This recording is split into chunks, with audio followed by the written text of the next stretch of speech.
اکثر لوگ وہ ہمسائے کے حالات کو جانتے ہی نہیں، نہ اس کی محتاجی کا پتہ ہوتا ہے، نہ اس کی بیماری کا پتہ ہوتا ہے، ہمسایوں سے کسی قسم کا تعلق اور تعارف ہوتا ہی نہیں۔ اللہ کی قسم وہ بندہ ایمان والا نہیں جس کی تکلیفوں سے، اذیتوں سے، مصائب سے اس کا ہمسایہ پریشان ہے۔ اسلام میں ہمسائے کے بہت زیادہ حقوق ہیں اور ہمسائے کی بہت زیادہ اہمیت ہے ایک مسلمان کے لیے۔ وَاعْبُدُوا اللَّهَ وَلَا تُشْرِكُوا بِهِ شَيْئًا وَبِالْوَالِدَيْنِ إِحْسَانًا وَبِذِي الْقُرْبَى وَالْيَتَامَى وَالْمَسَاكِينِ وَالْجَارِ ذِي الْقُرْبَى وَالْجَارِ الْجُنُبِ وَالصَّاحِبِ بِالْجَنبِ۔ اللہ مالک الملک نے فرمایا، اور تم اللہ ہی کی عبادت کرو اور اللہ کے ساتھ کسی کو شریک نہ ٹھہراؤ، اور والدین کے ساتھ احسان کرو، قریبی رشتہ داروں کے ساتھ، یتیموں اور مساکین کے ساتھ، اور قریبی ہمسائے کے ساتھ، اور دوسرے غیر رشتہ دار ہمسائے کے ساتھ، اور پہلو کے ساتھی کے ساتھ۔ سورہ نساء کی یہ 36 نمبر آیت کے الفاظ میں نے آپ کے سامنے پڑھے ہیں۔ اس میں سب سے پہلے مسلمانوں کو اللہ کی عبادت کرنے اور اس کی عبادت میں کسی کو شریک نہ ٹھہرانے کا حکم دیا ہے، اور اس کے ساتھ ہی پروردگار نے والدین کے ساتھ حسن سلوک، رشتہ داروں کے ساتھ حسن سلوک، رشتہ دار ہمسائے کے ساتھ حسن سلوک، اور ایسے رشتہ دار کے ساتھ حسن سلوک جو قریبی رشتہ دار نہیں ہیں، ان لوگوں کے ساتھ بھی جو سفر میں یا کلاس کے اندر بندے کے ساتھ بیٹھے ہیں، ان کے ساتھ بھی اللہ نے حسن سلوک کا حکم دیا ہے۔ اللہ تعالیٰ کا اس آیت کریمہ میں اپنے حقوق کے ساتھ بندوں کے حقوق کو ذکر کرنا اور بندوں کے حقوق میں ہمسایوں کے حقوق کا تذکرہ کرنا، اس کی ترغیب دینا، یہ بہت بڑی اہمیت کی دلیل ہے کہ ہمسائے کا حق اسلام نے ہمسائے پر رکھا ہے اور بہت بڑا ہے۔ ام المومنین عائشہ صدیقہ رضی اللہ عنہ بیان کرتی ہیں کہ رسول مکرم صلی اللہ علیہ وسلم نے فرمایا، ما زال جبرائیل یوصینی بالجار حتی ظننت انہ سیورث۔ ہمیشہ جبریل امین میرے پاس آئے اور انہوں نے آ کر پڑوسی کے ہمسائے کے حقوق کے متعلق مجھے وصیت کی، ہمیشہ وصیت کی، حتیٰ کہ میں نے گمان کر لیا کہ اللہ رب العالمین ہمسائے کو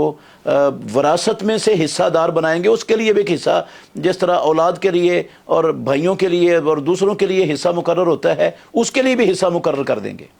تو یہ جبریل امین کا ہمیشہ رسول اللہ صلی اللہ علیہ وسلم کو آ کر ہمسائے کے حق کی ادائیگی اور ہمسائے کے ساتھ حسن سلوک کی ترغیب دینا، یہ بھی دلیل ہے کہ پروردگار کے ہاں ہمسائے کا بہت بڑا حق ہے، اور اللہ نے ہمیشہ جبریل امین کو رسول مکرم صلی اللہ علیہ وسلم کے پاس اس کی وصیت دے کر بھیجا، اور جبریل امین ہمیشہ رسول اللہ صلی اللہ علیہ وسلم کو یہ وصیت کرتے رہے۔ ہم مسلمان ہیں اور ہمارے ایمان کا بھی تقاضا ہے کہ ہم ہمسائے کے ساتھ حسن سلوک کریں، اس کا احترام کریں، اس کی عزت کریں، اور اس کو کسی قسم کی اذیت تکلیف دینے کا باعث نہ بنے۔ رسول اللہ صلی اللہ علیہ وسلم نے فرمایا، ابو ہریرہ رضی اللہ عنہ بیان فرماتے ہیں، من کانا یؤمن باللہ والیوم الآخر فلیکرم جارہ۔ جو بندہ اللہ رب العالمین پر اور آخرت پر ایمان رکھتا ہے وہ اپنے ہمسائے کا اکرام کرے، ہمسائے کی عزت کرے، ہمسائے کو عزت دے۔ یہ اللہ پر اور آخرت پر ایمان کا تقاضا ہے، ہمسائے کے ساتھ حسن سلوک کرنا، ہمسائے کا احترام کرنا، ہمسائے کو عزت دینا، اور ہمسائے کو ہر قسم کی اذیت سے، تکلیف سے محفوظ رکھنا، نہ اپنی زبان سے، نہ اپنے عمل سے، نہ اپنے کردار سے، کسی بھی طریقے سے ہمسائے کو دکھ اور تکلیف نہیں دینی چاہیے۔ رسول مکرم صلی اللہ علیہ وسلم کا فرمان ہے، صحیح بخاری میں حدیث ہے، آپ نے فرمایا، واللہ لا یؤمن، واللہ لا یؤمن، واللہ لا یؤمن، اللہ کی قسم وہ بندہ ایمان والا نہیں، اللہ کی قسم وہ بندہ ایمان والا نہیں، اللہ کی قسم وہ بندہ ایمان والا نہیں۔ صحابہ نے پوچھا رضوان اللہ علیہم اجمعین، من ہم یا رسول اللہ، اللہ کے نبی کن کے بارے میں آپ کہہ رہے ہیں، کون ایمان والا نہیں ہے؟ تو رسول اللہ صلی اللہ علیہ وسلم نے فرمایا، الذی لا یأمن جارہ بوائقہ، جس کی تکلیفوں سے، اذیتوں سے، مصائب سے اس کا ہمسایہ پریشان ہے، جس نے ہمسائے کو تنگ کیا ہوا ہے، جو ہمسائے کو دکھ دیتا ہے، ہمسائے کو تکلیف پہنچاتا ہے۔ 3 مرتبہ